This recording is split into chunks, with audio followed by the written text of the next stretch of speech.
What's going on, my geeks? I'm Kakui Otaku, and welcome to Home Base Serenity. It's been a while, and I am so sorry for that, but I'm back. Oh my god! Okay, it's happening! Everybody stay calm! What? And today, I'm continuing my Comic Book Legends Loadout series that is, once again, made possible by the 12.10 update that allowed us to use our Battle Royale skins within Save the World. When I first started this series, I was planning on doing loadouts based around Batman, Harley Quinn, Deadpool, Black Widow, and Star-Lord. The first three in that list have already been done, but at this point, I've unfortunately decided to drop the Black Widow video,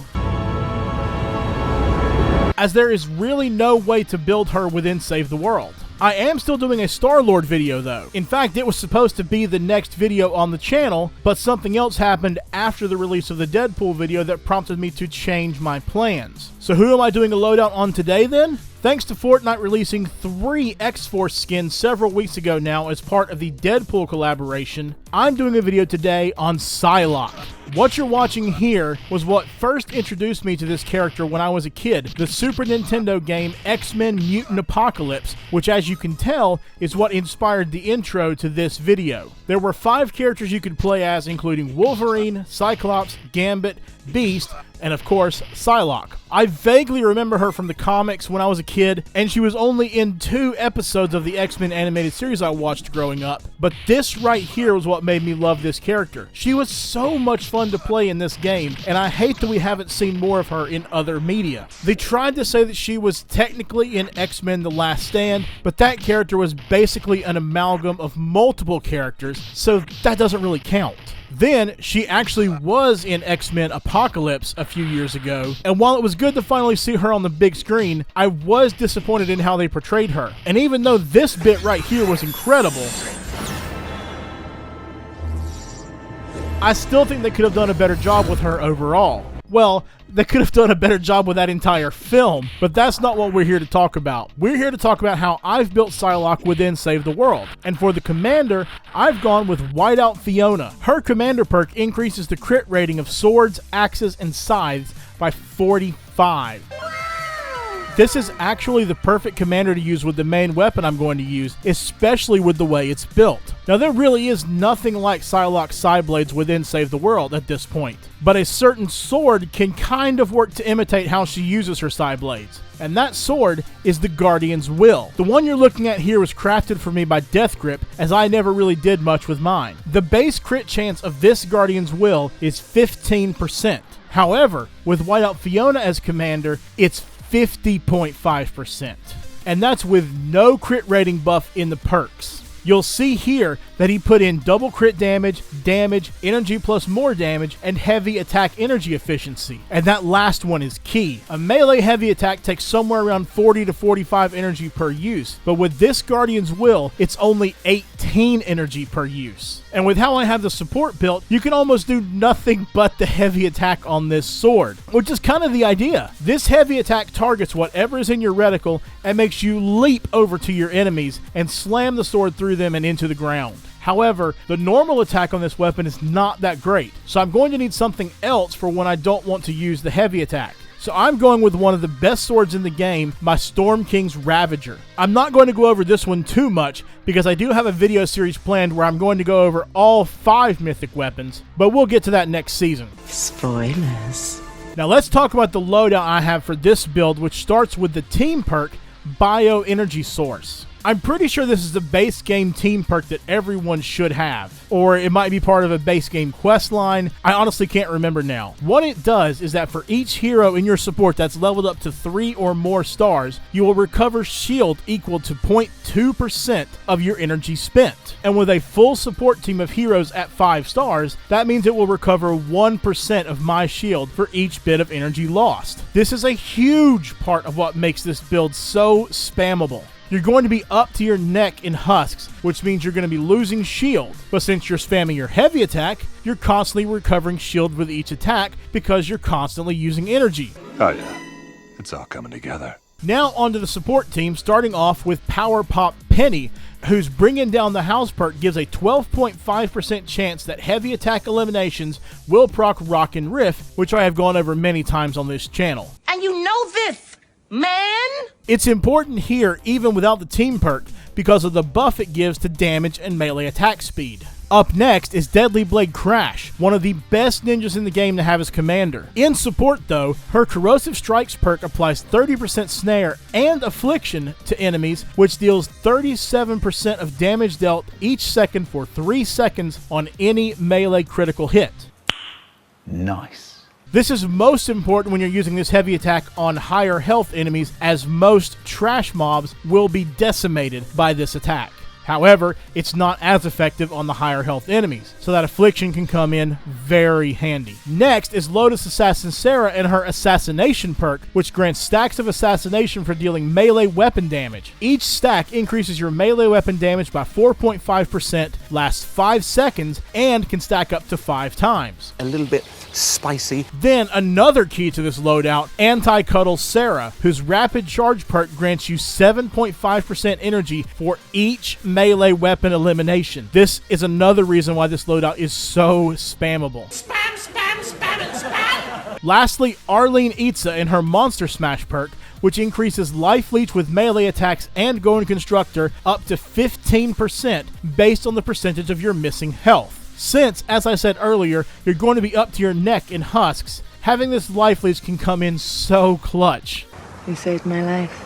Then, I've rounded out the loadout with my standard stationary hover turrets and Adrenaline Rush, even though I put them in the wrong order here, which actually does play into the gameplay. I was going to completely refrain from using the turrets, but I accidentally let one fly near the end because I had them in the wrong order and I was trying to use Adrenaline Rush.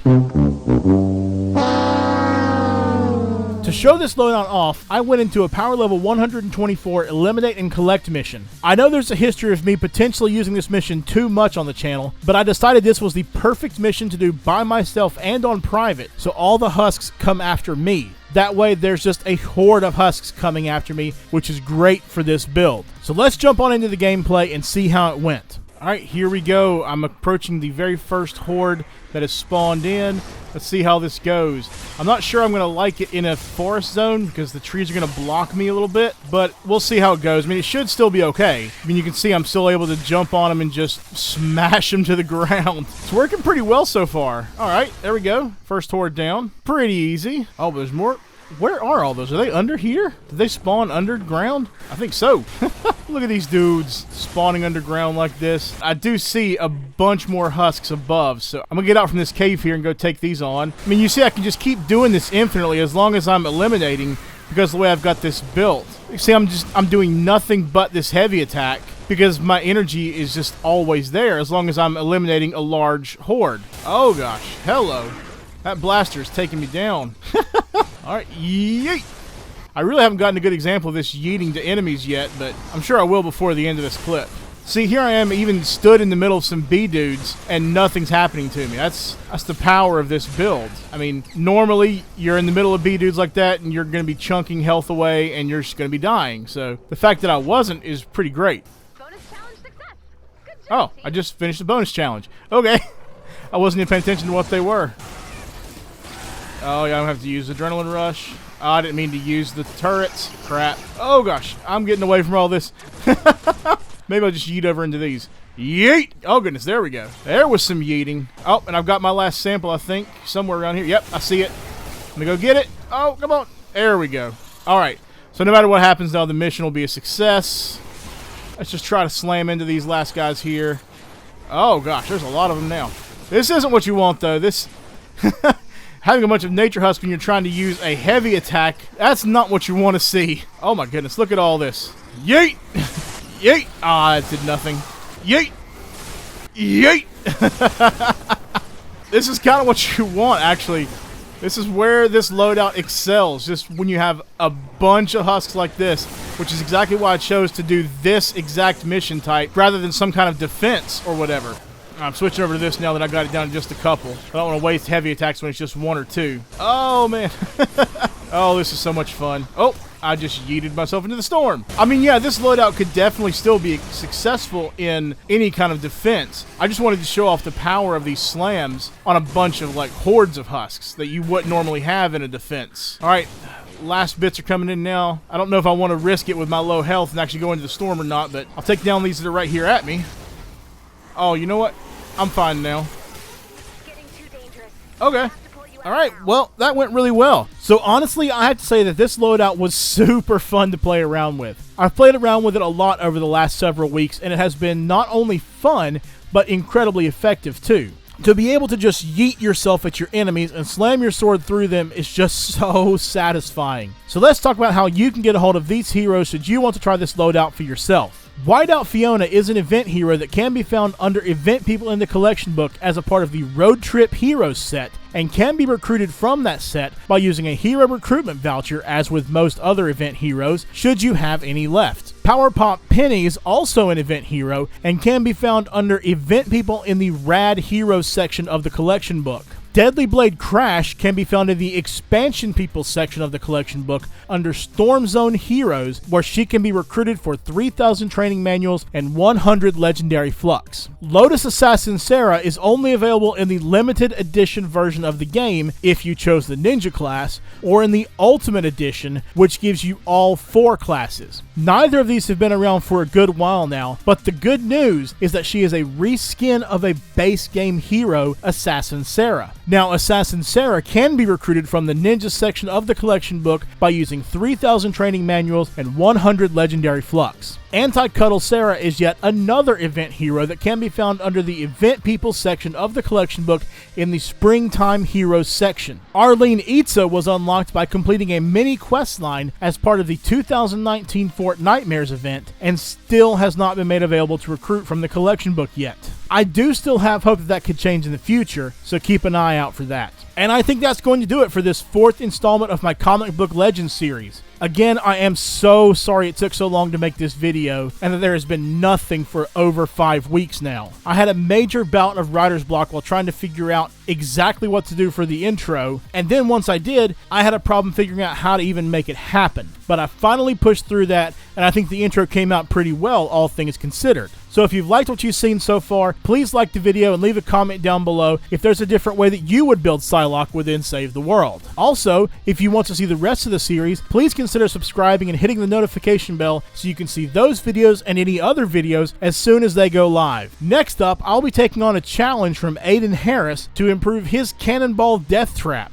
I recorded the gameplay for that today, and it is such a fun video. After that, I'll be doing my normal end of season content, though I might sneak in a non-Save the World video too, if I end up having time. If I don't, I'll put that one out next season. I'm going to make the video regardless, I just don't know when I'm going to have time to actually make it, with the end of the season just right around the corner. We'll also get back to the Comic Book Legends series next season as I go into the future with Cable, and then close it all out with the previously promised Star-Lord. Lastly, I want to say a special thanks to everyone who helped me create the intro. Thanks to Alex, CJ, Frosty, and Joden, who all played henchmen in the intro, and Joden, who did double duty as Deadpool. I've got to admit, Joden coming up with the idea to have Deadpool pop up at the end of the intro was an incredible idea that just tied the whole intro together perfectly. So thank you so much for that, Joden. And as always, special shoutouts to my favorite Save the World content creators, both past and present. Latana, Demon Joe France, David Dean, Tori X, Aiden Harris, Rounded Tic Tac, Chedic, A1 Get This Money, Death Grip, Nihilate Dreams, X Samantha, and Enforcer. I've linked all their channels in the description down below, so please go and make sure to show them some love. Thanks again for watching, everyone, and stay cool, geeks. Have a great day, and stay safe out there.